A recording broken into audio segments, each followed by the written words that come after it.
This video is to introduce you into the several different ways that you can look at linear equations with two variables. The problem we'll be looking at is a train. It goes a very long distance and it has a constant speed, but it has to be a certain distance away from the station before it can get to that speed. So if I want to make a diagram here of like here's the station, let's just say, and then here's the train leaving the station. It can't get to this constant speed of 83 meters per second until the distance from the station is 250 meters. Okay, we then are going to assume that that is a constant speed for a good amount of time. So that's like its traveling speed. So one thing that we could do is we could represent this as a linear function.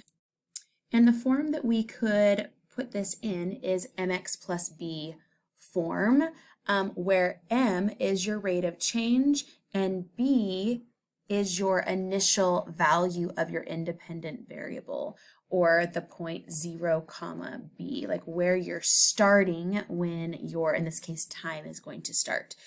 So we could use the notation d of t if we wanted to use function notation, because distance, total distance traveled, is a function of time. We could see that our rate, our constant rate of change is m, and the initial position is that distance from the station. And so this would be our equation that we could put together in function notation. We could also look at this in tabular form. 0 seconds, I'm 250 meters away, and then each and every second, I am another 83 meters away from the station. So that might help you see the rate of change a little bit better.